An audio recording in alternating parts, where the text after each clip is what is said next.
Chilli powder, ಸಖತ್ ಖಾರ ಬಣ್ಣ ಮತ್ತು ರುಚಿ ಆಚಿ ಚಿಲ್ಲಿ ಪೌಡರ್. ಸಂಘರ್ಷ ಮುಂದುವರಿತಾ ಇದೆ. ಬ್ಯಾನ್ ಮಾಡಬೇಕು ಅಂತ ಹೇಳಿ ಪ್ರಿಯಾಂಕ್ ಖರ್ಗೆ ಪತ್ರ ಬರೆದಿದ್ದು ಆ ಕ್ಷಣದಿಂದ ಹೊತ್ತಿಕೊಂಡಿರುವಂಥ ವಿವಾದದ ಕಿಡಿ ವ್ಯಾಪಿಸ್ತಾ ಜಾಸ್ತಿ ಆಗ್ತಾ ಹೋಗ್ತಾ ಇದೆ. RSS ಬ್ಯಾನ್ ಸಂಘರ್ಷ ದಿನೇ ದಿನೇ ತೀವ್ರಗೊಳ್ತಾ ಇದೆ. ಬಿಜೆಪಿಗೆ ತಿರುಗೇಟು ಕೊಟ್ಟಿದ್ದಾರೆ ಸಚಿವ ಪ್ರಿಯಾಂಕ್ ಖರ್ಗೆ. ಬೆದರಿಕೆ ಹಾಕುವ ವಿಡಿಯೋ ರಿಲೀಸ್ ಆಗಿದೆ. ಬೆದರಿಕೆ ಹಾಕುವಂಥ ವಿಡಿಯೋವನ್ನು ಪ್ರಿಯಾಂಕ್ ಖರ್ಗೆ ರಿಲೀಸ್ ಮಾಡಿದ್ದಾರೆ. ಇದೊಂದು ಸಣ್ಣ ಉದಾಹರಣೆ ಅಷ್ಟೇ ಅಂತ ಹೇಳಿದ್ದಾರೆ ಪ್ರಿಯಾಂಕ್ ಖರ್ಗೆ. RSSನವರ ಕಲ್ಮಶ ಹೇಗಿರುತ್ತೆ ಅನ್ನೋದಕ್ಕೆ ಒಂದು ಸಣ್ಣ ಉದಾಹರಣೆ ಇದು. ನನಗೆ ಬರುತ್ತಿರುವ ಬೆದರಿಕೆ ಕರೆಗಳಿಗೆ ಇದೊಂದು ಸ್ಯಾಂಪಲ್ ಅಷ್ಟೇ. ತಾಯಿ ತಂಗಿ ಸಹೋದರಿ ಅಂತ ಹೆಸರಿಡಿದು ತುಚ್ಛವಾಗಿ ನಿಂದಿಸ್ತಾ ಇದ್ದಾರೆ. ಹೀಗೆ ಕಲುಷಿತಗೊಳಿಸಿರುವಂಥ ಮನಸ್ಸುಗಳು ಎಲ್ಲಿಂದ ತಯಾರಾಗಿದ್ದಾವೆ ಅಂತ ಕೇಳಿದ್ದಾರೆ. ಕಲುಷಿತಗೊಂಡಿರುವ ಮನಸ್ಸುಗಳನ್ನು ತಯಾರು ಮಾಡಿದ್ದು RSS. ಇದೇನಾ ನಿಮ್ಮ ಶಾಖೆಗಳಲ್ಲಿ ನೀಡುವ ಸಂಸ್ಕಾರ ಅಂತ ಪ್ರಶ್ನೆ ಮಾಡಿದ್ದಾರೆ ಪ್ರಿಯಾಂಕ್ ಖರ್ಗೆ.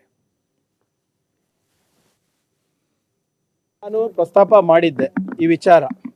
BJPಯವರೆಲ್ಲರೂ ಏನು ಹೇಳಿದ್ರು, ಇದು RSS ಸಂಸ್ಕೃತಿ ಅಲ್ಲ, ಇದು ನಮ್ಮ ಸಂಸ್ಕೃತಿ ಅಲ್ಲ, ಇದು ಪ್ರಿಯಾಂಕ್ ಖರ್ಗೆ ಅವರು ಪಬ್ಲಿಸಿಟಿ ಸ್ಟಂಟ್ ಮಾಡ್ತಾರೆ ಅಂತ. ಇದು ಇಂಥದ್ದು ಇನ್ನೂ ಒಂದು 25-30 ಇದೆ ನನ್ನ ಹತ್ರ. RSS ಸಂಸ್ಕೃತಿ ಏನು ಅಂತ ತೋರಿಸಿದ್ದೇವೆ.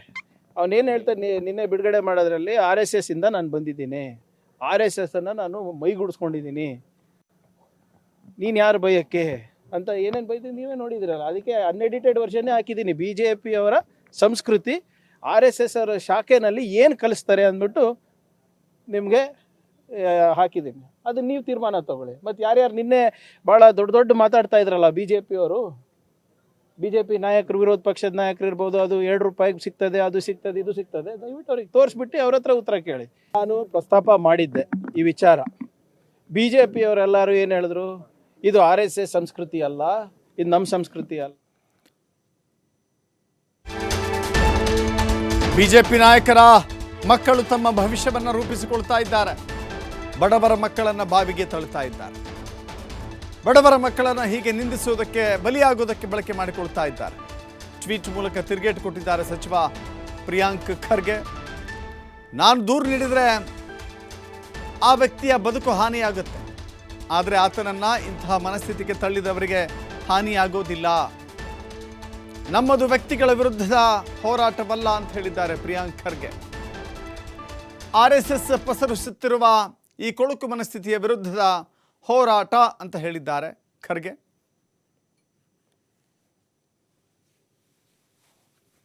ಕಂಪ್ಲೇಂಟ್ ಕೊಡು, ನಾನು ಅದನ್ನು ಬರೆದಿದ್ದೀನಲ್ಲ. ಕಂಪ್ಲೇಂಟ್ ಕೊಟ್ಟರೆ ಅವನ ಮೇಲೆ ಹ್ಯಾರಾಸ್ಮೆಂಟ್ ಆಗುತ್ತೆ. ಆ ಆಲೋಚನೆ ಹಾಕಿದಾರಲ್ಲ ಅವನಲ್ಲಿ, ಆ ವ್ಯಕ್ತಿಗಳೇನು ಆರಾಮಾಗಿ ಓಡಾಡ್ತಾ ಇರ್ತಾರಲ್ಲ. ಕಂಪ್ಲೇಂಟ್ ಕೊಡ್ಬೋದು. ಎಲ್ಲ 30-50 ನಂಬರ್ ಮೇಲೂ ಕಂಪ್ಲೇಂಟ್ ಕೊಡ್ಬೋದು, 100 ನಂಬರ್ ಮೇಲೂ ಕಂಪ್ಲೇಂಟ್ ಕೊಡ್ಬೋದು.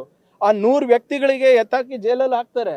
ಆದರೆ ಆ 100 ವ್ಯಕ್ತಿಗಳನ್ನು ಮನಸ್ಸನ್ನು ಮತ್ತು ಬುದ್ಧಿಯನ್ನು ಕಲುಷಿತ ಮಾಡಿದ್ರಲ್ಲ, ಅವ್ರು ಹಾಗೆ ಓಡಾಡ್ತಾರಲ್ಲ. ಆ್ಯಂಡ್ ನಮಗೇನು ನಾನು ಭಾಳ ಸ್ಪಷ್ಟವಾಗಿ ಹೇಳಲಿಕ್ಕೆ ಬಯಸ್ತಾ ಇದ್ದೀನಿ, ನನ್ನ ಹೋರಾಟ ವ್ಯಕ್ತಿಗಳ ಮೇಲೆ ಅಲ್ಲ, ವೈಯಕ್ತಿಕ ಅಲ್ಲ. ಆ ತತ್ವ ಸಿದ್ಧಾಂತ ವಿರುದ್ಧ ಇದ್ದೀನಿ ನಾನು. ಆಮೇಲೆ ಪದೇ ನಾನು ಲೀಗಲ್ ಆಗಿ ಕ್ವಶನ್ಸ್ ಕೇಳ್ತಾ ಇದ್ದೀನಲ್ಲ. ನಾನು ಅದನ್ನು ಬರೆದಿದ್ದೀನಲ್ಲ. ಕಂಪ್ಲೇಂಟ್ ಕೊಟ್ಟರೆ ಅವನ ಮೇಲೆ ಹ್ಯಾರಾಸ್ಮೆಂಟ್ ಆಗುತ್ತೆ. ಆ ಆಲೋಚನೆ ಹಾಕಿದಾರಲ್ಲ ಅವನಲ್ಲಿ, ಆ ವ್ಯಕ್ತಿಗಳೇನು ಆರಾಮಾಗಿ ಓಡಾಡ್ತಾ ಇರ್ತಾರಲ್ಲ. ಕಂಪ್ಲೇಂಟ್ ಕೊಡ್ಬೋದು. ಎಲ್ಲ 30-50 ನಂಬರ್ ಮೇಲೂ ಕಂಪ್ಲೇಂಟ್. RSS ಅನ್ನು ಬ್ಯಾನ್ ಮಾಡ್ತೀವಿ ಅನ್ನೋದು ಮೂರ್ಖತನದ ಪರಮಾವಧಿ. ಸಚಿವ ಪ್ರಿಯಾಂಕ್ ಖರ್ಗೆ ಗೌರವವಾಗಿ ಹೇಳ್ತಾ ಇದ್ದೇವೆ ಅಂತ. ಗ್ರಾಮೀಣಾಭಿವೃದ್ಧಿ ಇಲಾಖೆಯಲ್ಲಿ ಏನು ಅಭಿವೃದ್ಧಿ ಮಾಡಿದ್ದೀರಿ? ಚಿತ್ರದುರ್ಗದಲ್ಲಿ ಬಿಜೆಪಿಯ ರಾಜ್ಯಾಧ್ಯಕ್ಷ BY ವಿಜಯೇಂದ್ರ ಪ್ರಶ್ನೆ ಕೇಳಿದ್ದಾರೆ. ಇಲಾಖೆಯ ಅಭಿವೃದ್ಧಿ ಬಗ್ಗೆ ಜನರ ಮುಂದೆ ಬಿಚ್ಚಿಡುವ ಕೆಲಸ ಮಾಡಿ. 5-6 ದಶಕಗಳಿಂದ ಕಲಬುರಗಿ ಖರ್ಗೆ ಕುಟುಂಬದ ಹಿಡಿತದಲ್ಲಿದೆ. ಕಲಬುರಗಿ ಜಿಲ್ಲೆಯಲ್ಲಿ ಏನು ಅಭಿವೃದ್ಧಿ ಕೆಲಸ ಮಾಡ್ತಾ ಇದ್ದೀರಿ? ಬೆದರಿಕೆ ಕರೆ ಬಗ್ಗೆ ಪ್ರಿಯಾಂಕ್ ಖರ್ಗೆ ವಿಡಿಯೋ ಬಿಡುಗಡೆ ಮಾಡಿದ ವಿಚಾರಕ್ಕೆ ಸಂಬಂಧಪಟ್ಟಂತೆ RSS ಸೇರಲು ಹೆಚ್ಚಿನ ಸಂಖ್ಯೆಯಲ್ಲಿ ಜನ ಹೊರಟಿದ್ದಾರೆ. ಪ್ರಿಯಾಂಕ್ ಖರ್ಗೆ ವಿರುದ್ಧ ಛಲವಾದಿ ನಾರಾಯಣಸ್ವಾಮಿ ಕೂಡ ಕಿಡಿಕಾರಿದ್ದಾರೆ. ಅನೇಕ ಜನ RSS ಸೇರಿಸಲಿಕ್ಕೆ ಮುಂದಾಗ್ತಾ ಇದ್ದಾರೆ. ಅದೇ ಭಯಕ್ಕೆ ಪ್ರಿಯಾಂಕ್ ಖರ್ಗೆ ಬೆಂಕಿ ಬಿದ್ದಿದೆ, ಅದಕ್ಕೆ RSS ಬಗ್ಗೆ ಮಾತನಾಡ್ತಾ ಇದ್ದಾರೆ ಅಂತ ಮತ್ತೊಂದು ಕಡೆ ಛಲವಾದಿ ನಾರಾಯಣಸ್ವಾಮಿ ಹೇಳಿದ್ದಾರೆ. ಈ ರೀತಿ ಹೇಳಿಕೆಗಳನ್ನು ಕೊಟ್ಟು ಪ್ರಚಾರವನ್ನು ಗಿಟ್ಟಿಸ್ಕೊಳ್ತಕ್ಕಂಥ ಒಂದು ಕೆಲಸ ಅವರಿಂದ ಆಗ್ತಿದೆಯೇ ವಿನಃ, ಹೇಳ್ತಾ ಇದ್ದೀನಲ್ಲ, ಇವತ್ತು ರಾಜ್ಯ ಸರ್ಕಾರ ಮಾನ್ಯ ಮುಖ್ಯಮಂತ್ರಿಗಳು ಮೊನ್ನೆ ದಿನ ಡಿನ್ನರ್ ಮೀಟಿಂಗ್ ಮಾಡಿದ್ರು. ಕಲ್ಯಾಣ ಕರ್ನಾಟಕ ಅತಿವೃಷ್ಟಿಯಲ್ಲಿ ರೈತರ ಸಂಕಷ್ಟಕ್ಕೆ ಸ್ಪಂದನೆ ಮಾಡುವಂತ ಪರಿಹಾರನ ಕಂಡುಕೊಳ್ಳುವಂತ ಕೆಲಸ ಆಯ್ತಾ? ಅದ್ರ ಬಗ್ಗೆನ ಚರ್ಚೆ ಮಾಡಿದ್ರ? ರಾಜ್ಯವನ್ನ ಲೂಟಿ ಮಾಡಿ ಬಿಹಾರ್ಗೆ ಯಾವ ರೀತಿ ಹಣವನ್ನ ತೆಗೆದುಕೊಂಡು ಹೋಗಿ ಕಾಂಗ್ರೆಸ್ ಹೈಕಮಾಂಡ್ಗೆ ಖುಷಿ ಪಡಿಸುವಂತ ಕೆಲಸ ಮಾಡಬೇಕು, ಅದ್ರ ಬಗ್ಗೆ ಸಿದ್ದರಾಮಯ್ಯ ಚರ್ಚೆ ಮಾಡಿದ್ದಾರೆ ವಿನಃ ತಮ್ಮ ಮಂತ್ರಿ ಸಹೋದ್ಯೋಗಿಗಳ ಜೊತೆ ರಾಜ್ಯದ ಅಭಿವೃದ್ಧಿ ಬಗ್ಗೆನೂ ಚರ್ಚೆ ಮಾಡಿಲ್ಲ. ರಾಜ್ಯದ ಪರಿಸ್ಥಿತಿ ನಿಮ್ಮಿಂದ ಸಾಧ್ಯ ಇದೆಯಾ? RSS ಅನ್ನು ಮುಟ್ಲಿಕ್ಕೆ ನಿಮ್ಮಿಂದ ಸಾಧ್ಯ ಇದೆಯಾ? ಆಗಲ್ಲ ಅಂತ ನಿಮಗೂ ಗೊತ್ತು. ಆದರೆ ಪ್ರಚಾರ ಬೇಕು, ಹೆಡ್ಲೈನಲ್ಲಿ ನನ್ನ ಹೆಸರು ಬರಬೇಕು. ಆಯಿತು, ಮೊದಲ ದಿವಸ ಹೆಡ್ಲೈನಲ್ಲಿ ಬಂತು. ಎದುರಿಕೆಗೆ ಜಗ್ಗೋದಿಲ್ಲ ಬಗ್ಗೋದಿಲ್ಲ ಅಂತಂತಂದ್ರೆ ಇದನ್ನ ಯಾಕೆ ನೀವು ಪ್ರೆಸ್ಗೆಳ್ತಾ ಇದ್ದೀರಿ? ಹೆದರಿಕೆ ನಿಮಗಿಲ್ಲ ಅಂತಂದ್ಮೇಲೆ ಅದರ ಬಗ್ಗೆ ಪ್ರಸ್ತಾಪನೆ ಬೇಕಿಲ್ಲಲ್ವಾ? ಹಾಗಿದ್ರೆ ಮನೆ ಮುಂದೆ ಪೊಲೀಸ್ ಭದ್ರತೆ ಯಾಕೆ ಹೆಚ್ಚು ಮಾಡ್ಕೊಂಡ್ರಿ? ಯಾವುದು ನಾಟಕ ಇದು? ನಾಟಕ ಕಂಪನಿ ಮಾತೆತ್ತಿದ್ರೆ ಎದುರೋದಿಲ್ಲ. ರಾಜ್ಯ ರಾಜಕೀಯದಲ್ಲಿ RSS ಸಂಘರ್ಷ ಜಾಸ್ತಿ ಆಗ್ತಾ ಇದೆ. ಸರ್ಕಾರಕ್ಕೆ ತಿರುಗೇಟು ನೀಡಲಿಕ್ಕೆ ಬಿಜೆಪಿಯೂ ಕೂಡ ಸಿದ್ಧತೆಯನ್ನು ಮಾಡಿಕೊಳ್ತಾ ಇದೆ.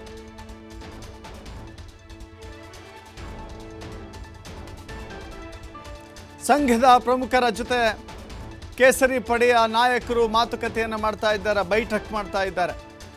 ಚರ್ಚೆ ನಡೆಸಿ ಮುಂದಿನ ಹೋರಾಟಕ್ಕೆ ತಯಾರಿಯ ರೂಪುರೇಷೆಗಳನ್ನು ಸಿದ್ಧಪಡಿಸಿಕೊಳ್ತಾ ಇದ್ದಾರೆ.